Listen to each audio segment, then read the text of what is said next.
Every human being that comes to this planet has to fight. The ultimate opponent is actually truth. The truth will wean out everything else. Fighting for your identity, for who you are for real, is one of the hardest things you have to do. Boxing, I think, is conquering not only your opponent, but yourself. You've got to transcend your fear and reach deep down to a part of you that you may not even know is there.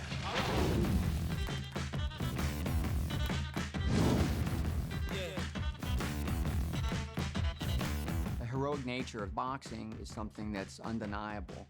There is skill, there's expertise, but there's always this possibility of tremendous loss. In boxing, it's just the anticipation. It's one punch and it's all over with. A lucky punch can turn a guy into a star. And being caught when he's not looking can turn a star to a shadow of himself.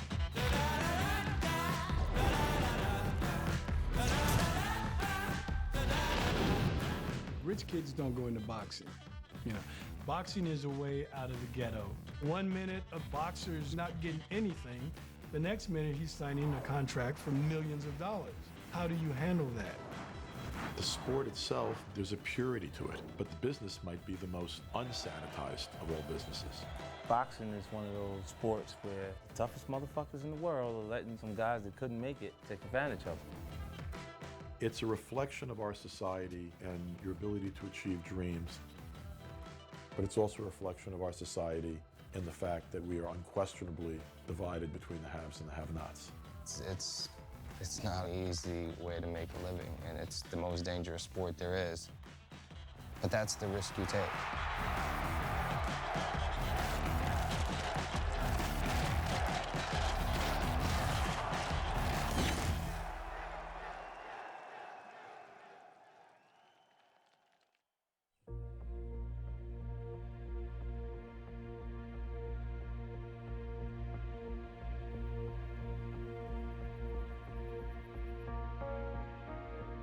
I'm the youngest of 9 in my family.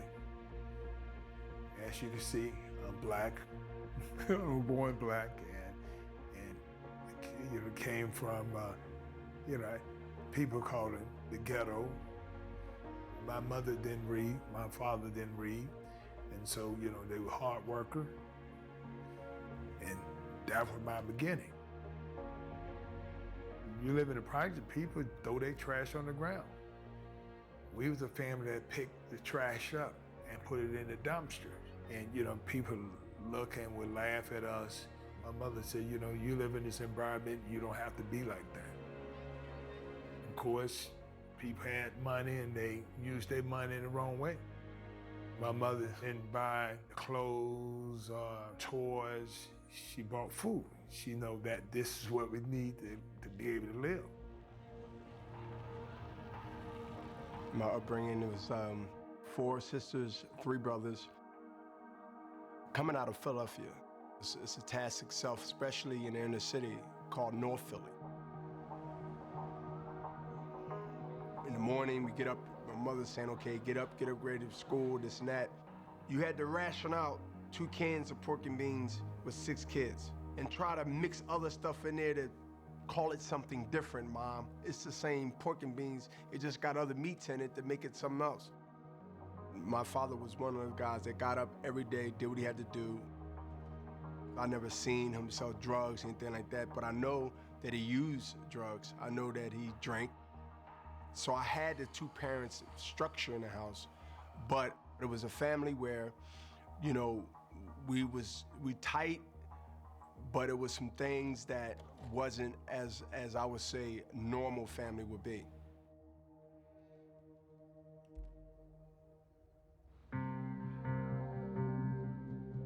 The worst characteristic you could think of black life is where I stem from.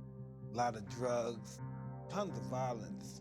My parents are old women. They was in the sex industry and stuff, and that's what they did. We weren't safe in the house.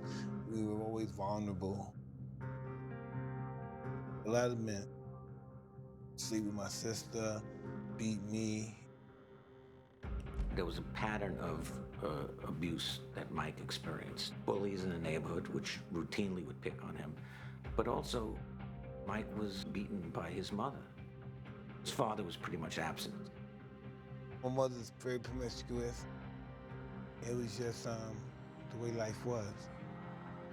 Everybody I knew had just their mother at home or her mother's boyfriend. Nobody was ever his father. I don't know that well. My whole world is just lost kids with broken homes. You never forget poverty. I don't care how much money you get or fame. You never forget that. Poverty hurts and leave an everlasting impression on you.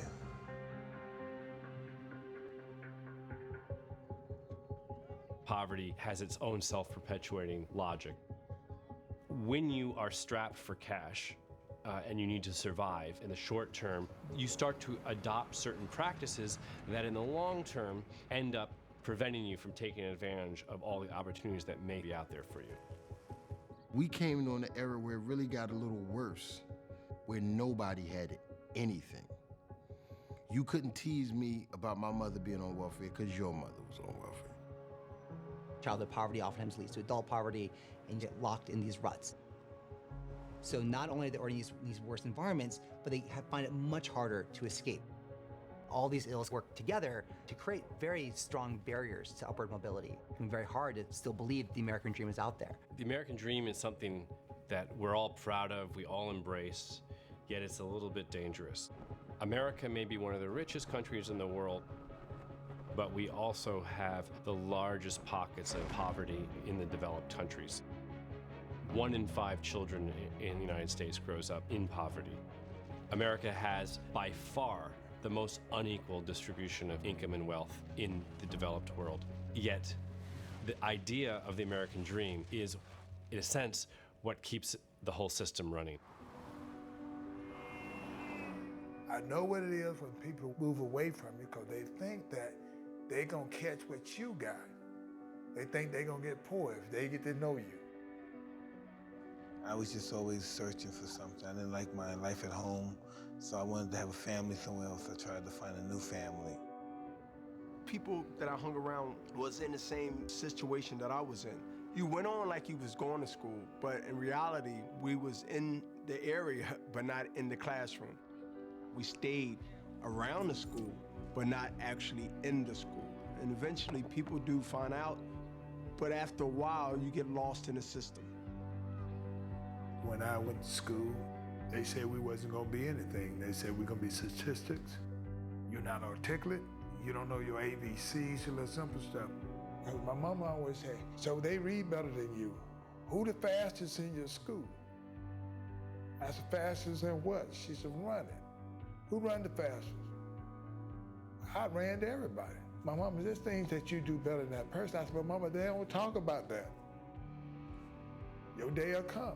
My goal wasn't to be the president of the United States. My goal was to be the baddest guy that I can be.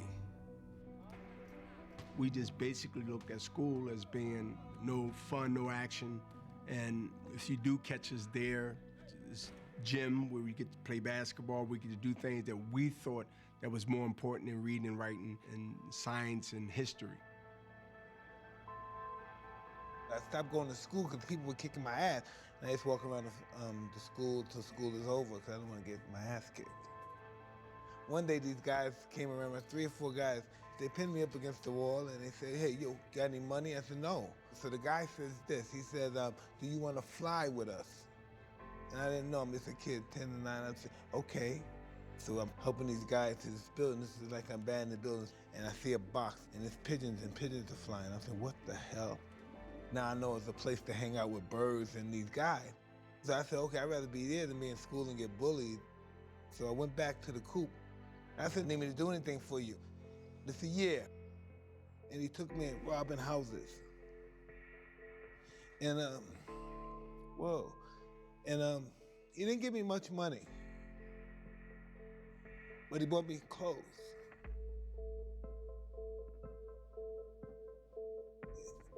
Yeah, he bought me clothes. There are a number of reasons, I think, why he kind of embraced the thug life. One of which is if you have a community of people who are watching your back, then you're going to be protected. And now he's buying the coolest velour sweatsuits, and he's buying ski goggles, even though he's never been anywhere near a ski slope. And he's buying the greatest kicks.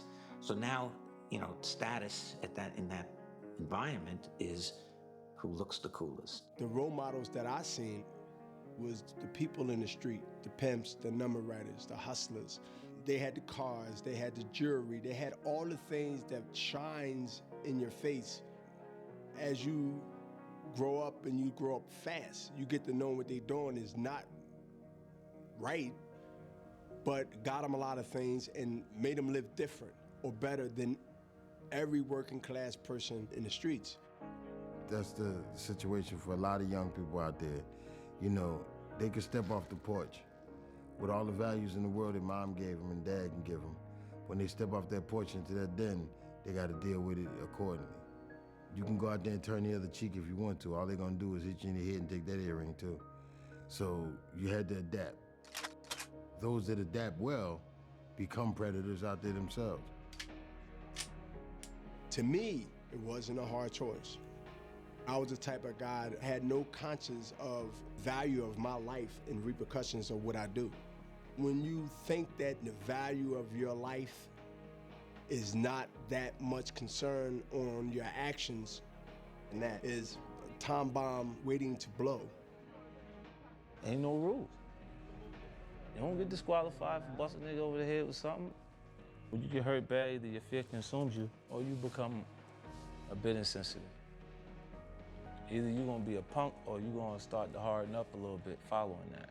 However you handle yourself, you make it clear to people that you don't have a problem with it. Matter of fact, make them feel like you want the shit.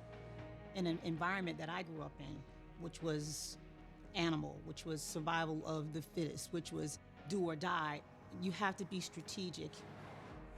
Very few of us grow up in fear because we live in this. And we're told earlier we can't be afraid of it.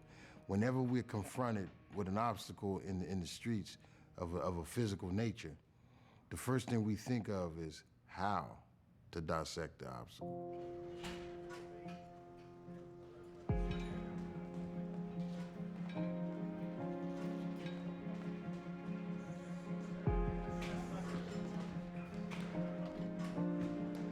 My dream started off with a coach told me I could be the heavyweight champion of the world. And I asked him, what was it? And he said, Muhammad Ali. He said, do you know Muhammad Ali? I said, yeah. And he said, you can be just like that. First goal was to be the Boys Club champ. I wanted to be great because I already know how it feels not to be great because I grew up in it. In one fight, I became the Boys Club champ. Every year, I would win the tournament. Boxing's interesting in that it's an escape from the violence and the poverty of many American neighborhoods, but you're escaping through violence itself. People who fight their way out of something, whether it's poverty, whether it's jail. Rich kids don't fight. Why the fuck would a rich kid fight? You know, poor kids fight. You want to fight your way to a different place. Boxing gives you a chance to literally fight your way through it. Boxers succeed based on their own work. If you keep winning and you keep succeeding, chances are eventually you're going to get an opportunity. Boxing is the ultimate representation of the American dream. It allows someone who came from nothing to achieve greatness. It's about his talent, his own skill, and his own determination. Boxing is such a special sport. I think most people don't choose boxing. I think boxing chooses them. You know, disadvantaged childhood, less fortunate kids in tough communities. And, you know, we grew up boxing at the Boys Club. We were able to go there, and, you know, we had somebody who cared about us, wanted to take us off the streets and give us something to do. If you look at the history of boxing over time, you will see some of the cultures and ethnicities that have suffered the most have always produced the greatest champions. Boxing both attracts and preys upon talent from disadvantaged communities. And it's almost like you can read a chart of history of disadvantage in the United States, at least, of which groups are struggling to make it, and then which groups have made it when they disappear really from the boxing scene. especially in America where you had the immigrants. You had the Jewish boxers, the Irish boxers, Italian American boxers, African American boxers. Now is, I would say, predominantly Hispanic boxers now. There's a certain generation with Mike and Evander and Bernard, black kids who were disadvantaged and saw boxing as a way out. I lived in an all-black neighborhood, and everybody said white boys couldn't fight. And that's my first time experiencing that people tell you lies, because that kid was white and he beat me twice. I told the coach that I quit. Told him I didn't want to fight no more because I didn't think you can actually be a champion if you lost. So I went home and told my mom I lost, and I told her I quit. And she told me something that just had to impact my life even now. She said, son, everything is not gonna always go your way. If you quit, you'll never reach your destination. She said, what is your destination? I said, be the heavyweight champion of the world.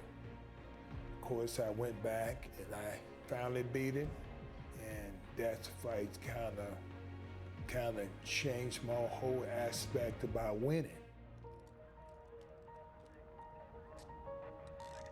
I kept getting in trouble with the law. One particular time I got in trouble and I went upstate New York. I had a reputation as a troublemaker there. I had to be locked down most of the time. You couldn't go outside with the rest of the kids. Weekends, I would see guys go on the other side. And I would say, what's going on? Because I would see guys coming back, swollen eyes, busted nose, busted lips. The most interesting thing about it is that they were happy. When they would come back, they're all beat up, but they're happy. And I'm saying, what's going on over there? And they said, Mr. Stewart is boxing with the inmates. Mr. Stewart is probably 160 pounds, white Irish guy. I never fought before with gloves on my life. I used to know I could beat Mr. Stewart, this white ass. I used to know I could beat him. I'm just flaring away, and he had hit me in my stomach, and I had went down, and I started throwing up everything I ate for 2 days. I was just, wow. So I asked him to start teaching me. He wouldn't teach me unless I started behaving around the facilities. And once I made my honor roll, I started doing well in school, he started teaching me how to box. Bobby Stewart immediately saw the potential of Mike. And Bobby said, if you're serious about this, I'll take you to see this old guy in Catskill. As soon as Cus D'Amato saw me spar, he was planning my life out for me. First day he met me. Cus was a kind of gruff guy, didn't display any emotion. At the end of that session, Cus turned to Bobby and said, this guy's gonna be the future heavyweight champ of the world.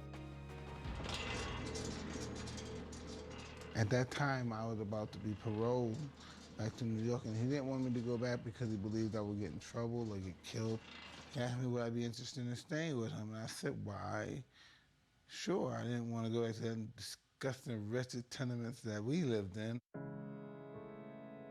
This guy had a wonderful, 14-room mansions, roses and stuff. I never saw that stuff. For the beginning of that period, Mike was still living in two worlds. While he was in Brownsville, fall in with his old friends, and they'd go out and start jostling. Mike's first street mentor, this guy Barkeem. I think they saw some pictures of Mike, with Cus and with Camille, and they looked and they said, man, Mike, these white people, it looks like they love you. And Mike said, yeah, they love me. And Barkeem says, what are you doing here, man? If I had white people that loved me, I wouldn't stick around here. And everybody in the neighborhood is telling Mike, go, get out of here. At least 30% of all the families in Brownsville at that time had no father figures. I think when we look at boxing, we see a number of men who grew up without a father in the home. But what's key is they grew up in circumstances where the family was redefined. The trainers became part of this larger extended family. Cus would tell Mike that he was a colossus, he was a titan, and he's telling him this and building up his ego to a person who has absolutely no self-esteem. So it's a very tricky situation. I heard about this heavyweight that they were saying this guy is dangerous. He's from Cus D'Amato's camp, and he was trained by Kevin Rooney. When I finally seen him, I was like, man, he was going through fighters like a hot knife on butter. From that moment on, you knew he was special.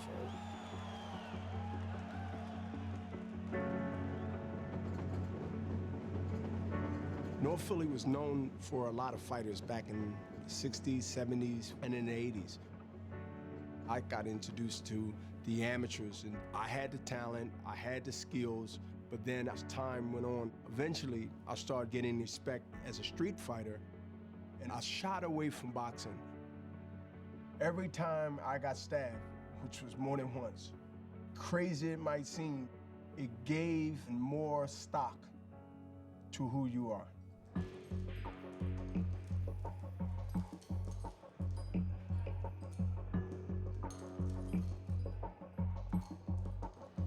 In 1984, I was put in jail for taking money. At that time, I blamed the system for everything, even for my ignorance. That same year, my brother got in a fight, and a guy pulled a gun out. He tried to run, he got shot. They couldn't find him because he ran down the street, and when they found him, he was laying across the grass. So can you imagine my mom? It had to be hard on her to bury one son, and then get to see me being escorted by the sheriff's department from prison to view the body and then go back to prison. So basically she lost 2 sons. So 1984 was a really challenging year. 1984, Mike and myself, we were both trying to make the Olympic team. There was a big emphasis placed back then, especially on the idea of your amateur experience and this Olympic experience. It was very much a place where your worth was going to be determined.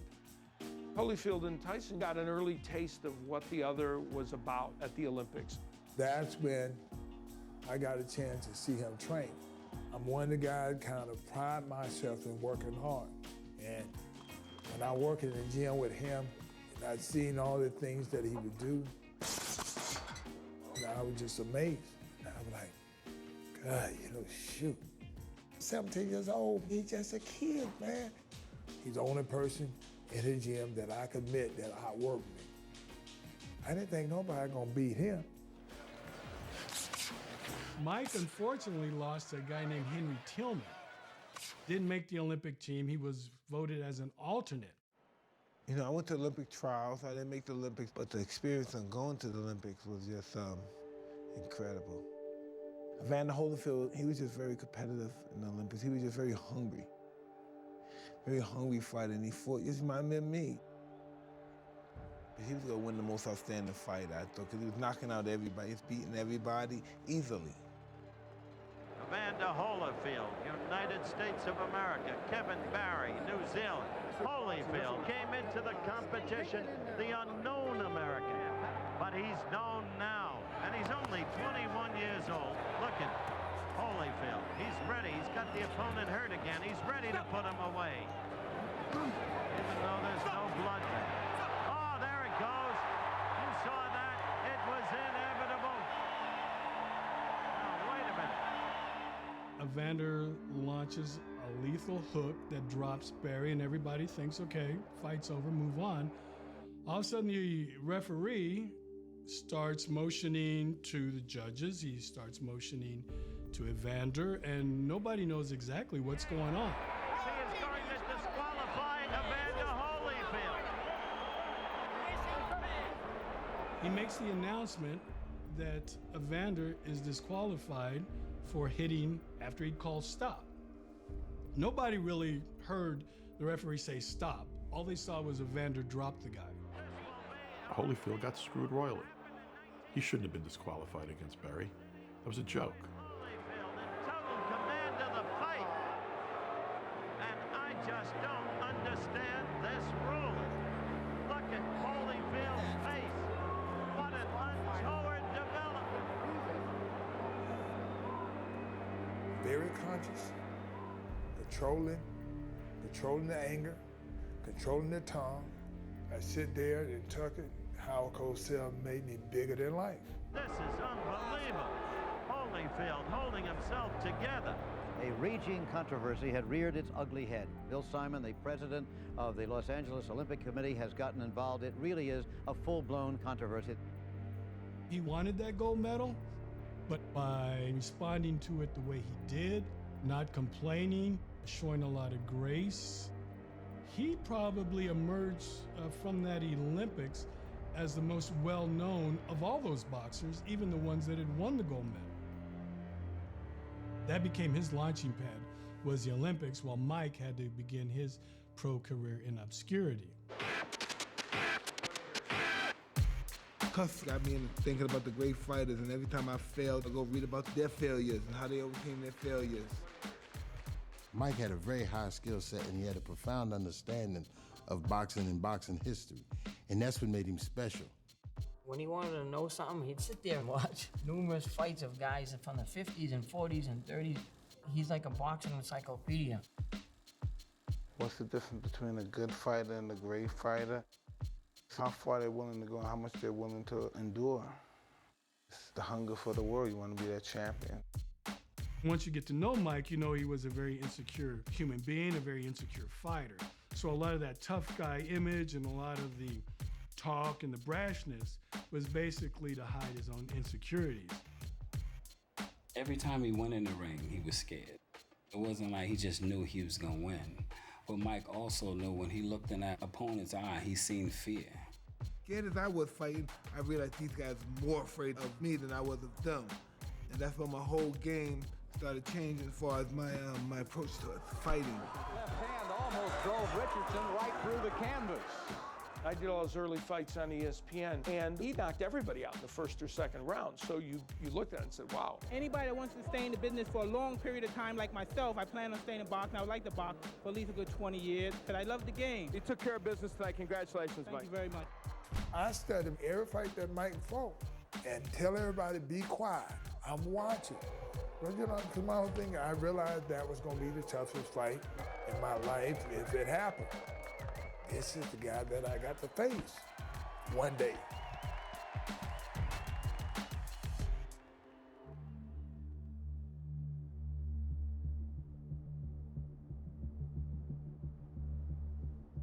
In prison, you have a lot of energy that's bottled up. From one way or the other, love it or don't love it, agree to disagree, it has to be released. After getting a few fights, I built a reputation on the block like I was building on the streets. I was known, don't fight me, you gotta stab me. At home, you can hide, but in those institutions, you have to see these people. Every day you wake up, someone is plotting for that vulnerability. You gotta meet your fears every day. Things that going through my head was that I'll be dead before I'm 18, or I'll be in prison all my life, or that I'll be nothing. As I got more mature in jail and I started watching other people, I started saying to myself, what's wrong with this situation? I had to stop being ignorant. I started doing research. I seen something to me that really woke me up. Prison is a business.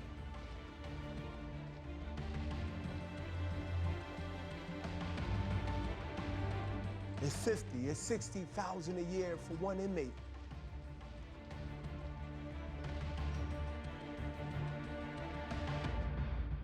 How can I keep myself from being an employee of this business?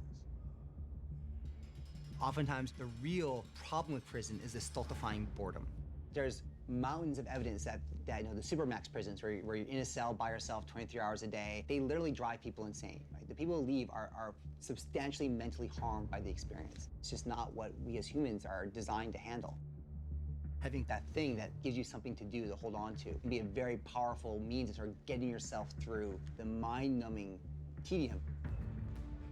They had a little gym with a ring, with gloves, with sparring.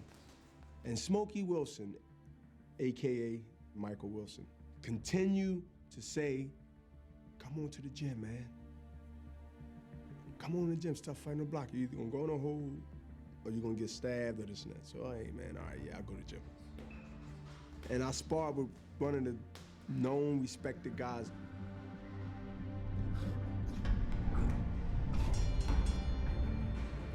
I didn't knock him out, but I gave him a boxing lesson. And Smokey Wilson became my trainer. I got a chance to get back into what I've deviated from and used it to my advantage in the penitentiary. It came to a thing where now in prison you bet on each other. And I'm getting this reputation because now the block, the jail is buzzing. I became the celebrity boxing in the penitentiary. The boxing program was established in 38 penitentiaries from Philadelphia to Pittsburgh.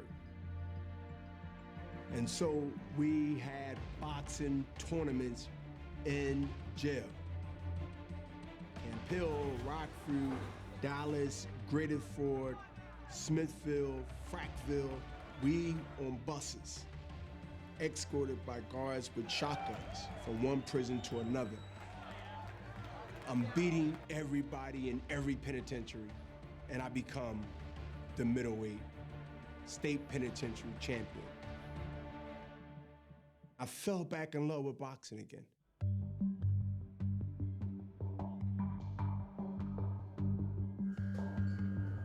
Boxing is the sport in which all others aspire to be.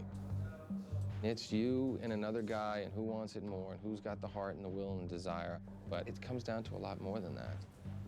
Best combat is man against man. I mean, since the Roman times, the gladiators, it's human nature for people to compete against each other. Sometimes I feel so guilty I'm a boxing fan. I know on one level I'm not supposed to really be enjoying what I'm watching, and yet on another, I can't control myself. We're violent, we're animals, like any other animal. There's a release of aggression that comes with fighting. There's a drama to it. Boxing is theater. If it's not theater, you're fucking up and presenting it. To be ringside, you're like, wow, this is amazing. The part for me that stuck was people are literally fighting for their lives. They're fighting for their families. That's the thing that attracted me. It's an ancient, brutal, some would say barbaric sport, but there's something very interesting about the individuals who choose to try to perform at that level and risk what they risk in the ring. It's raw. It's something that appeals to our basic instincts of survival or battle. Nobody else is going in there with you. You can't call time out. It's like having a fight of blood. A fighter don't care who his opponent is. He my weight, bring him. It's a different mentality. They're a different breed. Fighters know what they have to sacrifice and give up to try to perfect their game. A fighter learns from walking through the fire. Dwight Muhammad Cowie and Evander Holyfield in their WBA junior heavyweight title fight. Of course, you remember Holyfield with the controversial bronze medal at the Olympic Games in Los Angeles. Since then, 11 successful pro bouts. Is 11 enough going up against someone of the experience of Cowie? The bell rings, and this is round one. And one of Evander's biggest challenges here is going to be overcoming the psychological barrier of going 15 rounds for the first time.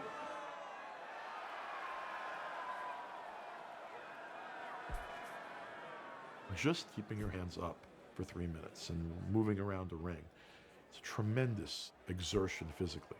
But running around for 15 rounds, 3 minutes a round, throwing punches at a guy who's trying to hurt you and getting hit while it's all going on, there's just nothing like it. Holyfield was going for it. He doesn't want to go 15 rounds. He's only in round 3 and he's using so much energy. Cowie breathing very heavily, but he is relentless. A left and a right combination again. Boy, that combo has worked well for Holyfield. But now a big left-right left coming back from Cowie. Holyfield back against the ropes and sliding away. Cowie's slipping an awful lot of those punches, Al. He missed about 10 consecutive punches. Cowie got underneath almost every punch from Holyfield and came back and landed punches of his own. You saw the smiling shrug. And that is demoralizing to Evander. He built up some energy for a flurry, and he got nothing out of it. Just watching these two go at it, there's no way that I can imagine this one going 15. Whatever I hit him with, that guy never stopped coming. Now we're really going to get to see what kind of shape Evander Holyfield is in. He's only been to 8 rounds once in his career. Evander Holyfield started this fight very fast, won the first round in convincing and impressive fashion, but the rounds have gotten closer and closer since then. Perspiration flying off the face of Holyfield as Cowie gets in. And he looks a little slower and slower as this fight moves along. When somebody breathing on you, and they have the right to hit you just as right you have to hit them, it becomes the toughest thing. A right-left combo to Holyfield. Holyfield is staggering. Right now. This is just trench warfare. Right now, Dwight Cowie is winning it. The question is who's going to get their second win first. It's just like somebody putting a mask over your head and put your hand behind your back and throw you out in the middle of the ocean. That's how tough this fight was.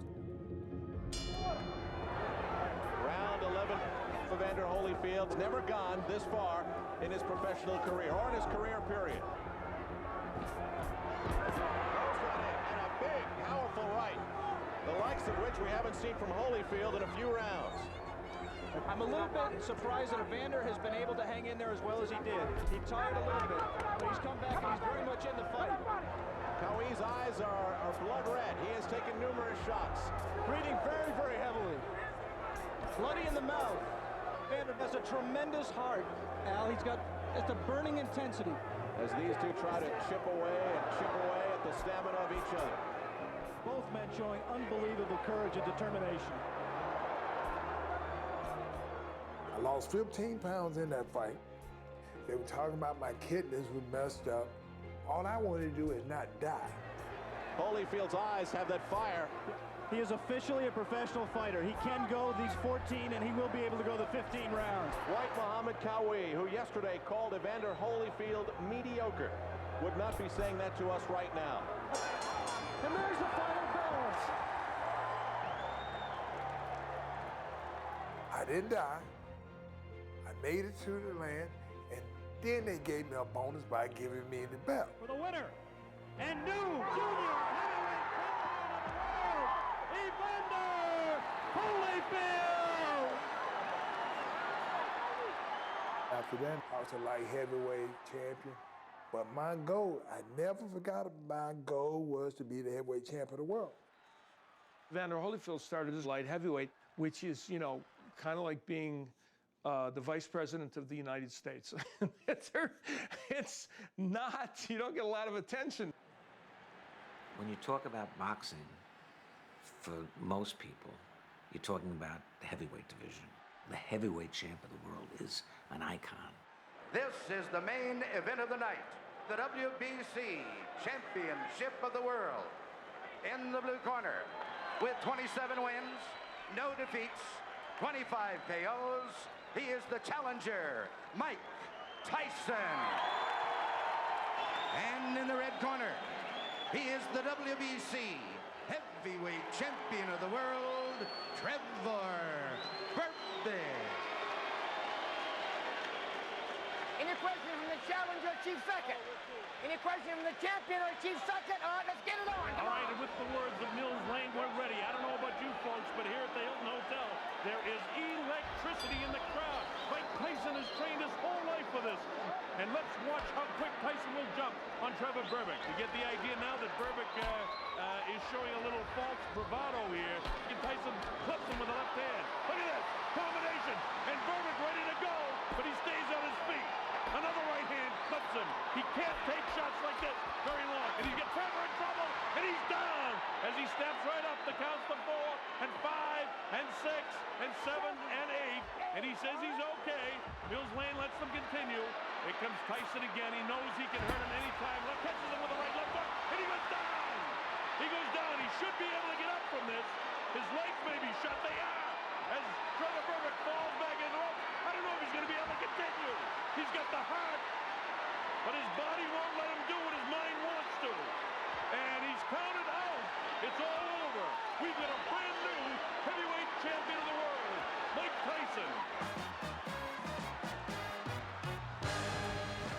That was the most exciting moment in my life. People pat me on the back and saying, wow, you're great. I never saw anybody like you before. It's incredible. How am I going to articulate this? It's all I dreamed about, being a champion and stuff. This is very serious since I was 13. This isn't be like, hey, we're going to box and get some trophies, guys. No, my purpose is to win and win in spectacular fashion. I got so much trouble on my mind, refuse to lose. Here's your ticket, hear the drummer get wicked. Mike did something special. He convinced me that no man on the planet could beat him. You get up, go to the bathroom, come back to fucking fight over. Mike got a bad rap in the sense that people concentrated on intimidation. The only way you're intimidated is because you've seen him do something. When you see somebody knock out 22 other people, yeah, the 23rd guy may be a little intimidated. He was an unstoppable force of nature.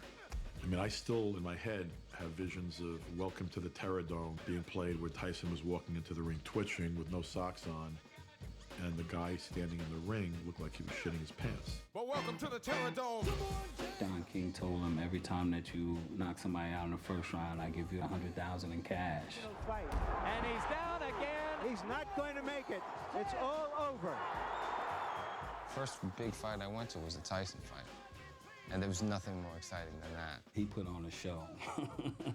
When the lights came on, Mike just knew, this is my moment. Everybody's watching me right now. It was crazy in there, just great energy, unbelievable energy. Every time we get home, Mike said, well, who came? How did they look like? He just wanted to know, like, what was the crowd like? And it's hard to explain it to him. You see Eddie Murphy, you see Donald Trump, you see so many big people in the audience. Like, if you was in that front 3 or 4 rows, you was somebody. Tyson was superhuman. He represented our culture. He represented who we were. Mike Tyson was a phenom. Everybody heard about him. Mike Tyson represents in the community the American dream, that anybody can make it if they have the determination. Cuz put me in the mindset that there's no room for everybody. I need to suck all the air. I need to reign with gods. Do you ever stop to think about money? The stage of thinking about money is far gone. I don't have to worry about that no more. I'm just having fun. They were able to sell Mike Tyson very effectively. He delivered, of course, because he scored all these knockouts, and you got this feeling of caged fury. In our era, what would boxing have been without Mike Tyson? Could you say it would have been this exciting? Well, welcome to the Terror Dome. After Ali, people stopped liking boxing. It don't bother me to say that I was in the right time with Tyson. That's when the fire came back in the game of boxing. When Tyson came in the game, boxing became one of the most popular, if not the popular sport outside the walls of Greater Fort. When we used to watch fights on ABC, when we used to watch fights on ESPN, Alexis Arguello and the fighters that was hot. And I'm like, yo, I can beat these guys.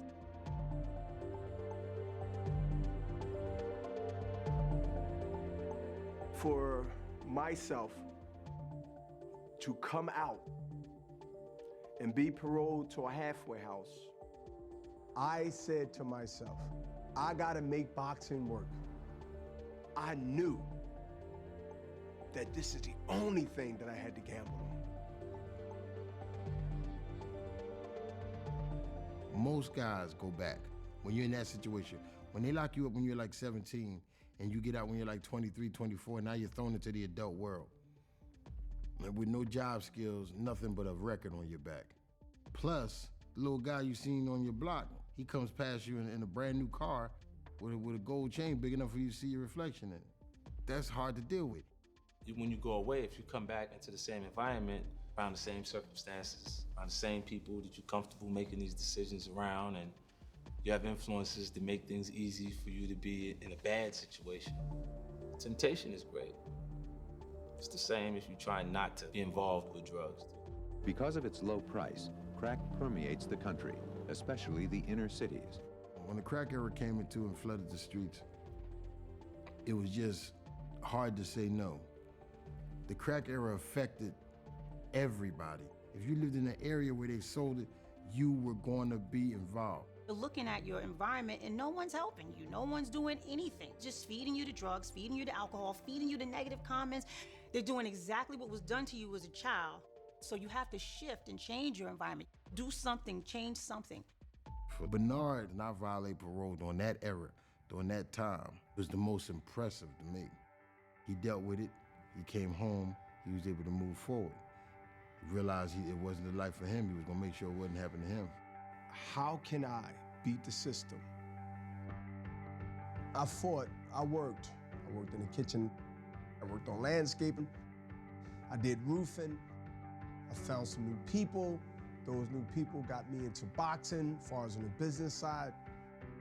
I was the only fighter, to my knowledge, that take a team of trainers and go to Greater Fort and train and use that environment to remind me where I came from.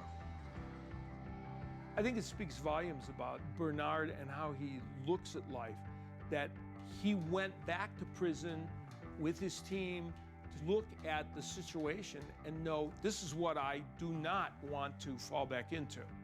There were athletes who came along who had better talent than Bernard. There were athletes who came along who had better positions, better situations. His discipline has set him apart. And the new IBF middleweight champion of the world, Bernard Hopkins.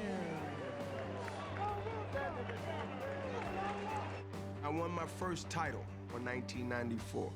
From there, I went on to defend the middleweight championship for 11 years. Oscar De La Hoya is knocked out by a left hook to the liver by Bernard Hopkins. Bernard Hopkins is R.A. Robinson of this era. Those guys were cut from a different cloth, the ones who could sustain.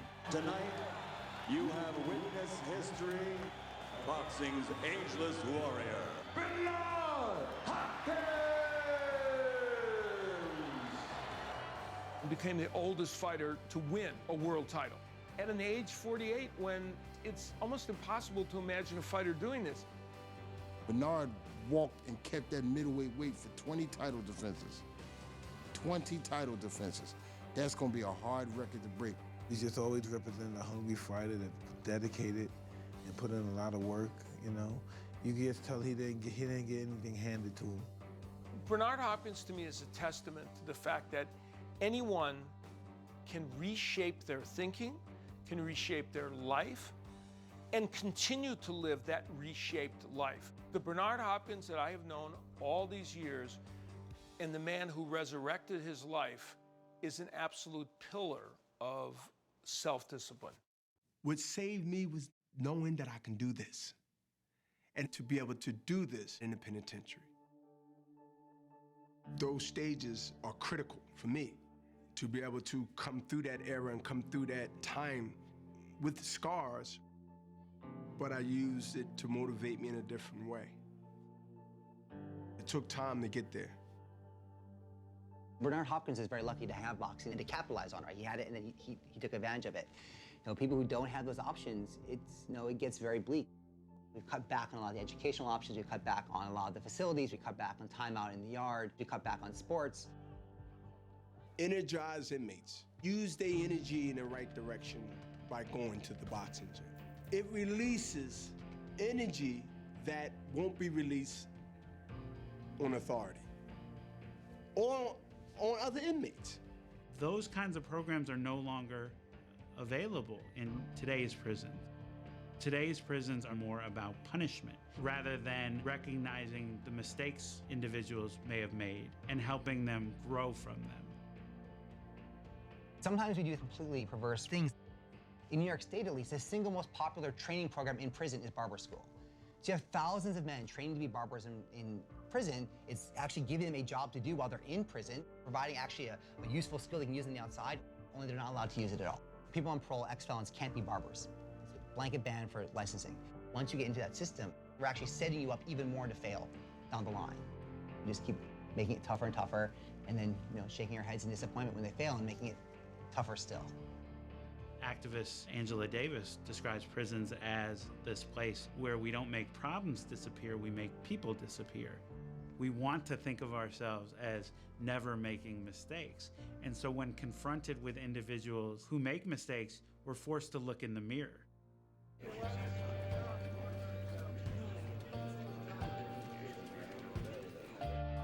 Muhammad Ali, in his prime, was served by his character.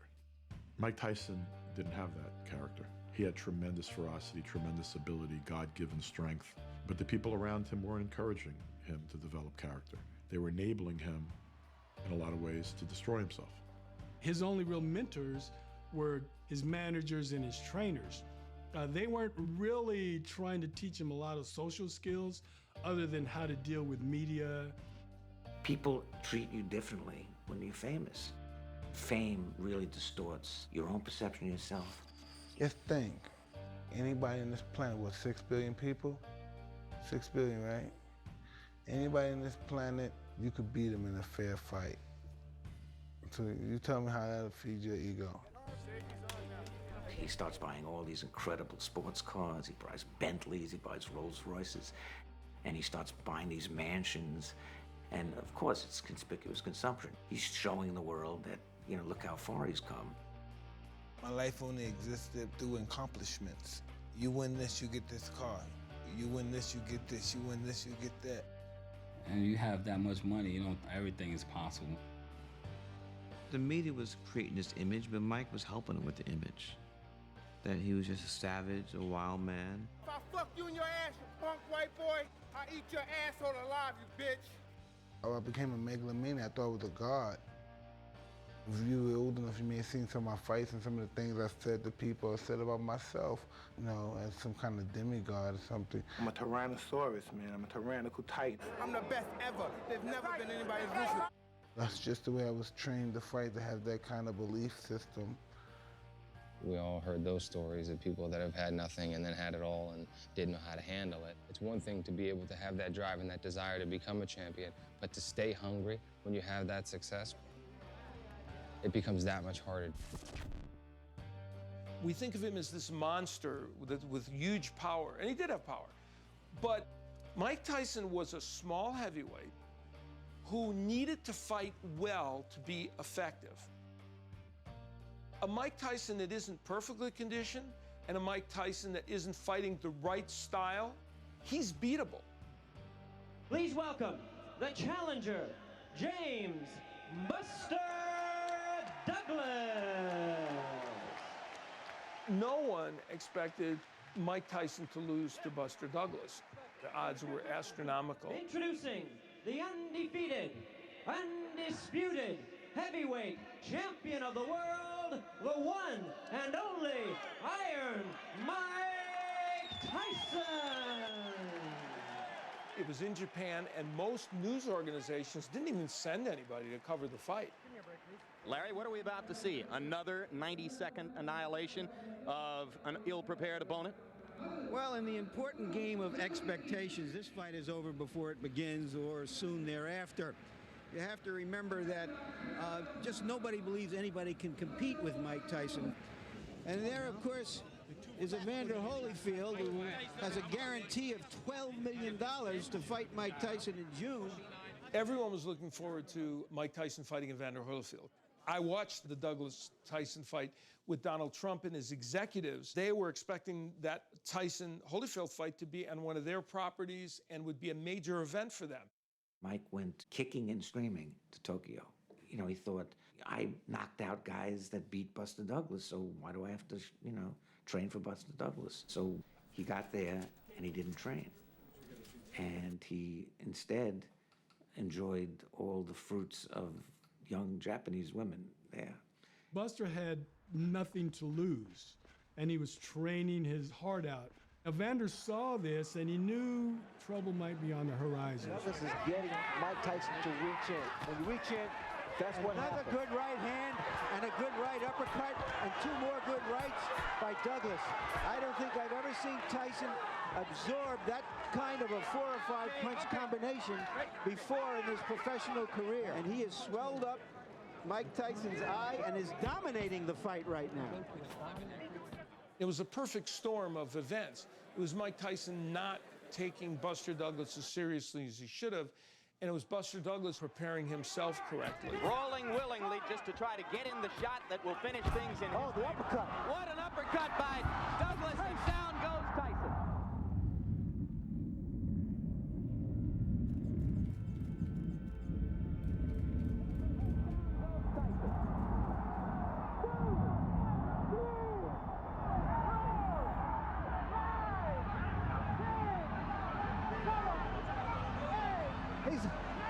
It's over. It's over. Mike Tyson has been knocked out. Unbelievable. There are a lot of lessons fighters learn the hard way. Every fighter comes to know the fact that this is an unforgiving sport. And suddenly, Mike Tyson has been reduced to being another heavyweight champion who got defeated. There's no other sport where you can rise and fall so quickly. When I became the heavyweight champion of the world for the first time with Buster Douglas, people hated the fact. That time by holding Holyfield. Right hand stuns Douglas. Caught him going in. He is not going to get up. There goes the heavyweight championship of the world. Evander Holyfield with a third-round knockout. They said, you can't get no credibility from me. You still ain't the champ. You ain't beat Tyson. An Indiana grand jury has indicted former heavyweight boxing champ Mike Tyson.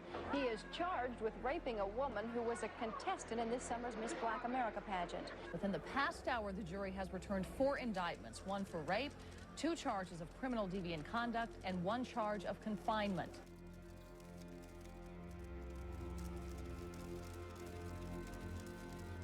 If I was in here for something that I did, it would be easier. But just the fact that I'm in here for something I didn't do, and I'm innocent, is every day I'm walking a thin line through hell. I thought prison was for the rehabilitation of men or women, or so to speak. That's what I always thought. That's what they say. We send you here and we rehabilitate you so you won't do it again. People come out of prison, they come out in worse condition than they was when they first entered. In the lackluster heavyweight division, even without his crown, Tyson is still the man. Promoters even courted him at the prison, hoping to share an estimated $100 million payday. Waiting for my opportunity to get a chance to fight him. There's a lot of writers in general think that really he's the champ. I'm telling you, but you know, realistic, I am the champ. I have the belts. Long before dawn, news helicopters hovered over the state prison, and cameras were ready, hundreds of them from around the world. Tyson issued a written statement. "I'm very happy to be out and on my way home. I will have more to say later." It was viewed as good versus evil. The good was Evander, the good Christian guy who talks about the Lord and things like that, versus Mike, who at that time was the ex-con convicted rapist. But Evander was perceived to have no chance against Mike. When the fight was first announced, Evander was a 25-1 underdog. I mean, that's huge odds. For anybody to be 25-1 is like they've got no shot. As expected, Mike Tyson comes out fast. I'm from the hood too. I may not act like I'm from there, but I'm from there. Tyson never did insult me, but the press did. They talking about Tyson gonna kill you. As we head for the bell. They continue to go after the bell. Ain't nothing that he was gonna do that I'm not accustomed to. No intimidation factor here whatsoever. I knew he was gonna be tough, but I had watched him my whole life, and it's almost like this is the fight. The crowd behind Holyfield. An exchange here. The chants of Holyfield. With the crowd sensing that Holyfield might have Tyson in trouble. Mike just wore down from not being able to hurt Evander, and that was something that he had never experienced before. Tyson in trouble. Tyson's ready to go. A straight right hand. The chopper stops the fight, and Holyfield has won. I can't believe what I'm seeing. It's the most unbelievable thing I've ever been privileged to witness. It was one of the most complete fights I ever fought.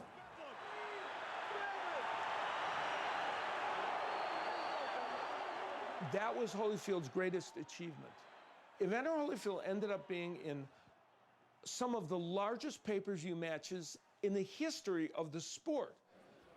But it took him a long time to get there. Evander Holyfield was not just a good fighter, he was a great fighter. He's an underrated heavyweight in my mind. Very arguably belongs in the top 10 heavyweights of all time, even though he was a little guy, started as cruiserweight. Tyson, I don't think he became what he could have been.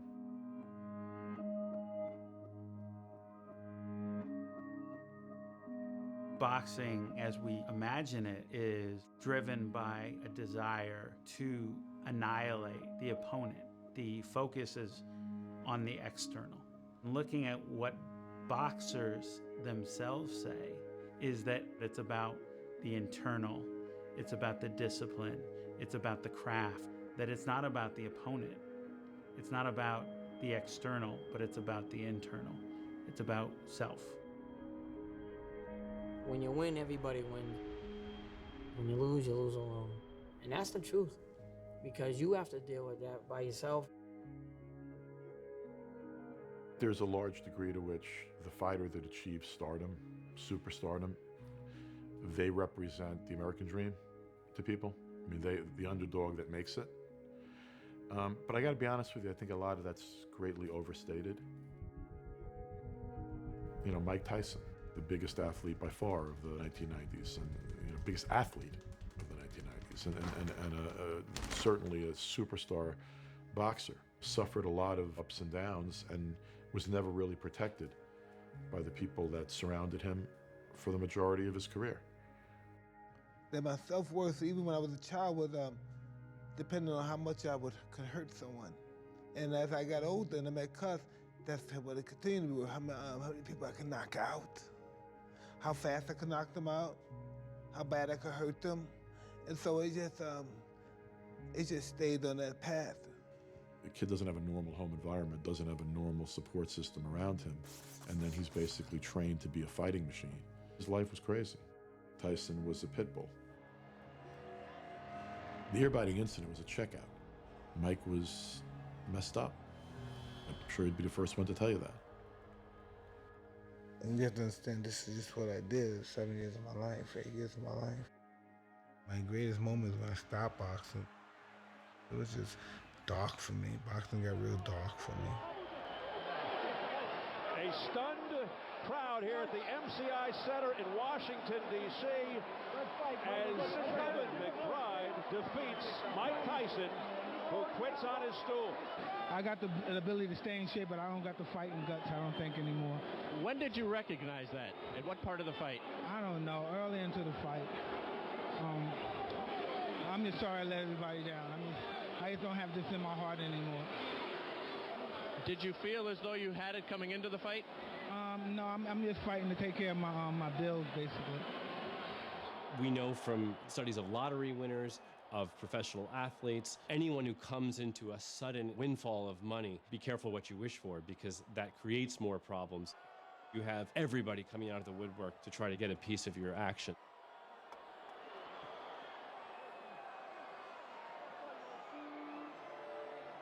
Tyson has pulled in an estimated $300 million.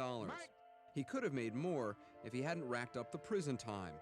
And who knows how much he's lost in lawsuits, or to the managers he claims ripped him off. Bottom line, Tyson then, $300 million. Tyson now, Chapter 11. It's a sport where you can be used. There's no training about how to handle yourself outside the ring.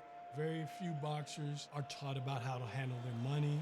You don't have a good team of people around you, you will kill yourself. You will crash and burn, because every level of success you have, you hit a wall that you have to learn more. I'll always wonder why Mike Tyson didn't declare bankruptcy years before his tax issues became crushing. I mean, he clearly was bankrupt. Why didn't he declare bankruptcy? Because it was in people's interest to keep his contracts alive with those he was doing business with. Days after filing for bankruptcy, boxer Mike Tyson has filed suit against his former promoter, Don King. Hey, Don was, he knew everybody. It's like he was a step ahead of us. How could you prepare for something like that? You don't know who's trying to take from you, who loves you, who likes you. You don't know if somebody's trying to set you up. Even when you play by the rule book, you find a person that has that same energy that the person had that was trying to rob you, but they won't even give you courtesy of pointing a gun at you. They'll rob you and do it in black and white. And I've seen people do worse things to you in corporate settings than I've seen them do on the street. Take everything from you. There are bottom feeders that will attach themselves with their law license, with their business savvy, to a fighter from Brooklyn, New York, Philly, or any other place that don't have really the education. Just ask Atlanta car dealer Ken Sanders, who took Holyfield under his wing when he needed a co-signer for a car and became his manager. Ken Sanders wasn't my manager. I just told people that because he ran a car dealership, so he knew about money. I got into boxing because all I had to do was know how to fight. I didn't know nobody who knew about money. I don't know nobody who made a lot of money. I mean, even when you hit the Powerball, the first thing people tell you is get an accountant and a lawyer. Well, boxing is the same way, but they don't tell you. That's why most athletes wind up not having nothing when all the hard labor and years in the ring is over. You ask Mike Tyson, how you doing, Mike? He says, just living the day to day. That's what he's doing, just living day to day. You can look at people like Evander Holyfield that made hundreds of millions of dollars, whose houses went into foreclosure and who's struggling right now to get by. A foreclosure notice in the local newspaper states Holyfield defaulted on a $10 million bank loan. A strange reversal of fortune for a champion believed to have earned $200 million during his storied career. The house that Holyfield built may soon become his biggest loss outside of the ring. When you get money, you got to ask questions.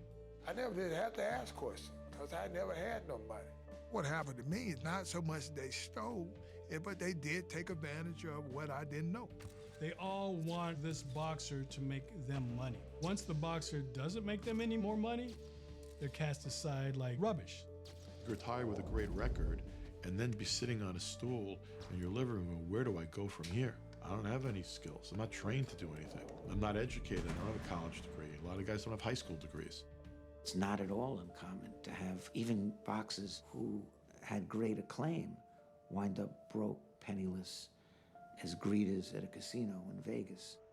What you don't hear about is the guy that fights on ESPN 4 times a year, and after he pays his manager and his trainer and everyone involved, is still at the poverty line.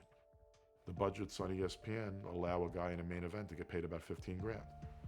Like I said, split that money off, train for a number of weeks for that fight, and you can make more money, honestly, taking a minimum wage job and working a little bit of overtime.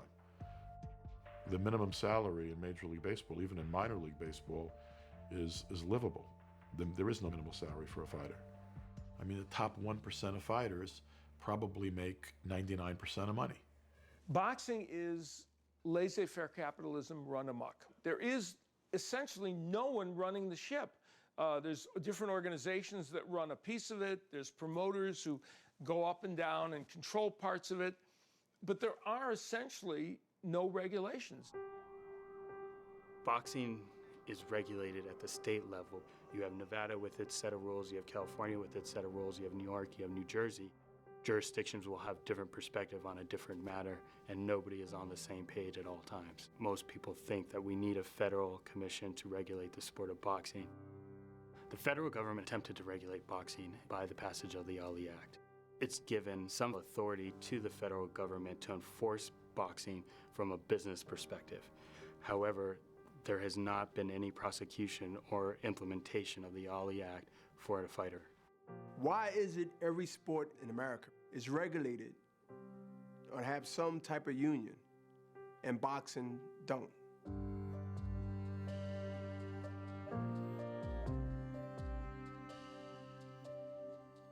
In other sports like baseball, football, tennis, you have individuals who are well educated in those sports to help guide those champions through their effort and their time. If you're an NFL player or an NBA player or a Major League Baseball player, there is at least a core. You have the team. You have whatever resources they have to help you with. You have the league that has some resources.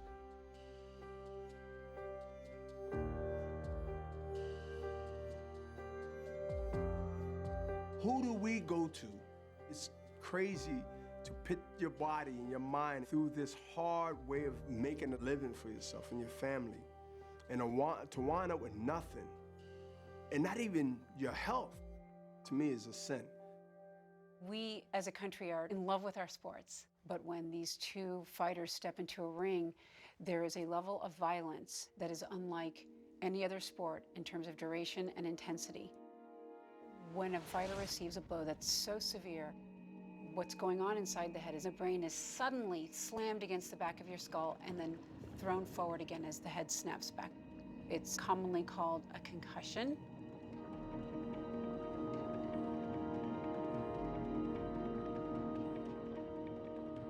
It can swell and cause long-term hematomas, bleeding on the brain, memory loss, strokes or aneurysms, or vessel breakage.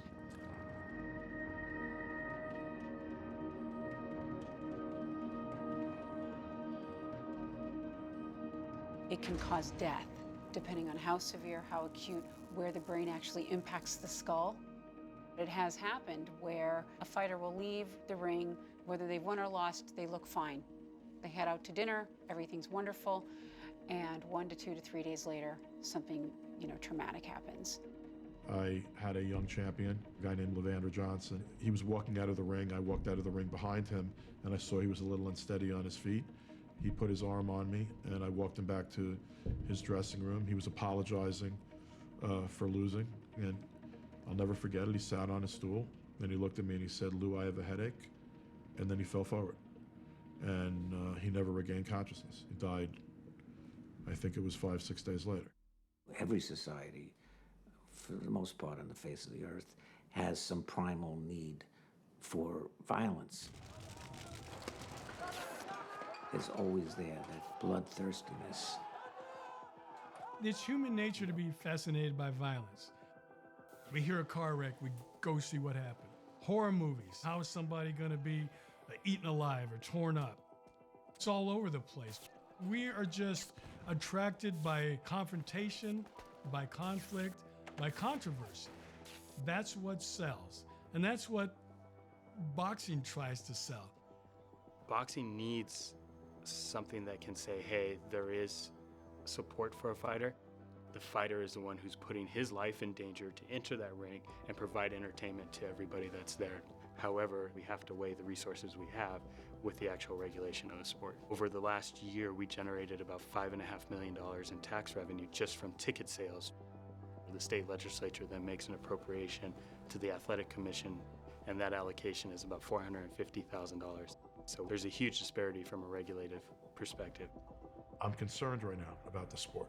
People in life have a right to take risks and a right to live the lives they want to live. Now, that being said, it's barbaric in a lot of ways that there's no standardized health and safety criteria in the United States. Think about that.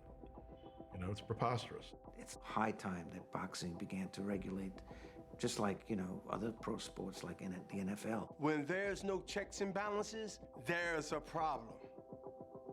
When you see the people who come from nothing, who come from less than nothing, to see them perform and to see them give such great entertainment is an amazing thing. But as important it is for us to celebrate them at the top of where they are, it's as important that we figure out how to carry them when they need us the most. There are some great success stories and some great stories of those who escape prison, escape the street, and make it.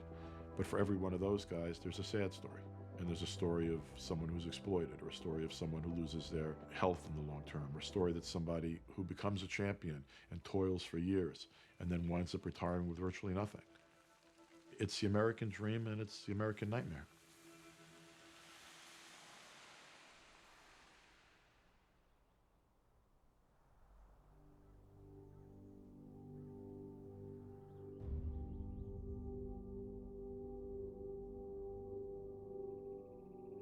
When I'm over here and I'm looking at the Vegas Strip, I think about all the trouble I got in over there, all the drugs I used there. I never even think about all the great fights I have there. I used to think about all the things I did there wasn't really moral. All I did is knock people out, screw people, have sex with women, get high on drugs. When me and my wife first got together, I was a full-blown addict. My daughter passed away at 4 years old, having a tragic accident at home. That's my lowest point. When I was at that hospital, I realized that other people's children were dying too. And those people, just because I'm famous, they took out of their way, left their dying children, their sick children, came over here and prayed with me. Then I realized, well, hey, their baby's dying too. So what makes you so important that you think you should be mad and angry, want to kill somebody and just do this whole tough guy stuff because your baby's dying? Their babies died too, and they left them to come over here and talk to you. You ain't shit, motherfucker. You don't care about nobody. These people left their fucking babies to talk to you, no good a fucking ass. And that's just what it was. And it's not about me. The world's bigger than me. My wife just stayed by me and said, we're gonna get through this. Just kept it very positive, constantly positive. I just wanted to change. I wanted to break the chain of self-bondage that my mother and father and her mother and father probably had, and I wanted to change with me. So my kids wouldn't have to deal with that same suffering. I'm just so happy to be involved with the recovery world. I met a bunch of people that were just amazing people. They didn't quit on me, didn't give up on me like the rest of the people in my life. It's an ongoing struggle. The pain never goes away. I'm never in a situation that I'm so secure that I could never fall back into that nasty, dirty, disgusting, wretched individual that I once was. I never think that guy is gone totally. It's time now where I have to deal with things from a serious perspective and how me and my family are going to evolve from that perspective.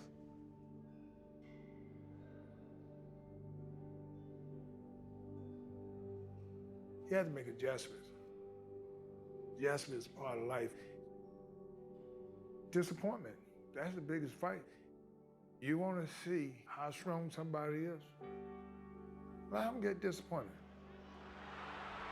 It's over. That's it. It is over. Evander Holyfield has never been knocked out, and Riddick Bowe is the one to do it. If I was Holyfield or any of his team members, I'd really have to reevaluate if he's fit to continue to fight. With all the health problems and the heart conditions, is Evander Holyfield just completely done? We don't know. My mother passed before I fought Mike Tyson. My brother passed before I fought Riddick Bowe. I had a lot of tragedy in my family and stuff that, you had to put them behind. And the continuing life in the ring of Evander Holyfield. Don't count me out yet, he says. And tonight with some new gas in the tank. Evander Holyfield was an all-time great. But Evander didn't understand that the shelf life of a fighter is limited. We may be seeing the end of an era. And I think they've thrown the towel. I think he was forced to fight way too long. Fights at the end of his career for virtually no money. Evander is very confident in what he believes. His stubbornness can be his greatest asset and his greatest liability. I didn't get in boxing for money. I got into boxing because I wanted to be the very best. I'm the only person been heavyweight champion world 5 times because I got that many opportunities. Everybody gonna get off the path, but the point is to get back on it. Forgive yourself and get back on. Evander Holyfield has faced plenty of opponents in the ring, but nothing like this. Together with his friend and financier Yank Barry, they plan to deliver food aid and help resettle Syrian refugees in a home supplied by Barry's charity. Yank Barry used my likeness to draw the people. I was on my last leg. But this man gave me an opportunity to fight back these people who were taking my memorabilia and all this. He did it himself. I think Evander has come to that realization that he needs to be Evander Holyfield and not necessarily Evander Holyfield, 4-time heavyweight champion of the world. If it wasn't for that boys club and other people who had money, who sponsored me as a kid, I wouldn't be who I am. The work that I'm doing now with the Global Village, that's what life is really about. I go to heaven, they ain't gonna be asking me how many times you came to the heavyweight champion of the world. He gonna ask, what do you do for the people? The reason why you exist in the world is to help somebody, not just for yourself. One of my best friends was Muhammad Ali. Muhammad's health started failing and had to pick a new Goodwill ambassador. And it was Evander. And Evander brought in Mike. And you brought him in? Yep. Evander Holyfield has been very gracious of Mike. Mike bit a portion of his ear off. That takes a lot of compassion, a lot of love in your heart to forgive someone. If you forgive, then you'll have peace. You won't have people fighting each other all the time. That's what makes the world go around is people forgive. What did you think when Evander called you and said, I want you to get involved in this project? Well, it's not like I was doing anything, of course, you know. I just said, hey, yeah, okay. Well, Mike always talked about that he never wanted to be involved in the sport again. But now that he's resurrected himself, you see him going back to boxing, establishing his own promotional company to not only help the young boxers develop into good boxers, but to help them not make some of the bad choices that he made. I was very critical of Mike. I'm happy to see him at a place where I think he's much more at peace and at a better place in his life than I've ever seen him. The Mike Tyson that's there right now is an honest guy trying to do the best he can to be happy and live a good life. His core love of boxing stems from the amateurs. That's when it was all about the love of the game. It wasn't so much about money. And that's when boxing and the sport is at its purest.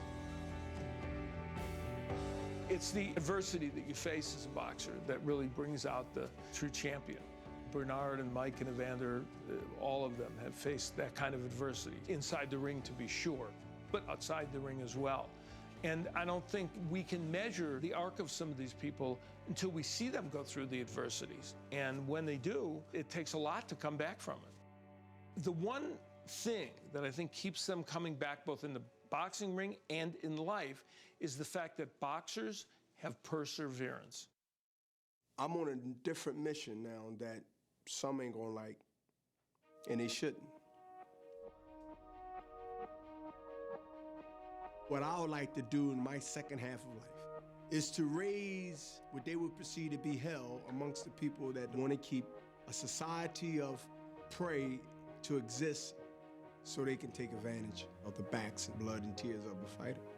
We need to start thinking about things in the long term, and I think some of that responsibility falls on those that interact with the fighters on a more day-to-day basis. There's one particular fighter that has really stepped out in front, and that's Bernard Hopkins. Being a part of Golden Boy Promotion, what I want to do is to take every fighter that comes through me. You gotta have your own accountant. You gotta have your own attorney. You gotta know what the business is about. This was the sport of kings. This sport changed history, man. This sport had more to do with the advancement of the civil rights movement than any other sport. From Jack Johnson to Joe Louis to Muhammad Ali. This is a sport that is ingrained in the fabric of this country. I think that a resurgence is possible, but there has to be some changes made. The ultimate opponent for a fighter is truth. If he can be truthful with himself, if he can look at his limitations and then work on them. If he can understand what he does well and then enhance it. But he has to deal in truth. When you lose, you can only blame yourself. Go back and just look at what you did wrong. It's the ones that know how to lose and make yourself better and come back. That's boxing. In boxing, you have to have challenges, and you use those challenges to take it to a different level. I'm a fighter. I'm that type of guy that could have been anything else in my life if I chose to be that. We all have talent in us. You just gotta find it. Everybody's tested in one way or another. It ain't easy. Your priorities gotta be lined up. I have just as many distractions as somebody else, but I really wanted to be great. Victory is how you able to inspire people to want to be better. It all comes down to family, love, and forgiveness and respect, bridging the gaps between who I am and who I want to be. You know, find different ways of becoming more conscious about myself. Human beings think a lot of themselves, you know, to think that we'll be that privileged to see the end of the world. I don't think we're gonna have that privilege. You know, I know there's things that happen bad, but we have to look at all the good that's happening out here. I see a new birth in the world. I see people respecting people more. We have to evolve. This is a great world, and it's the best deal we ever got in our life, you know? Life itself, we got it for nothing. Look at all we get in return.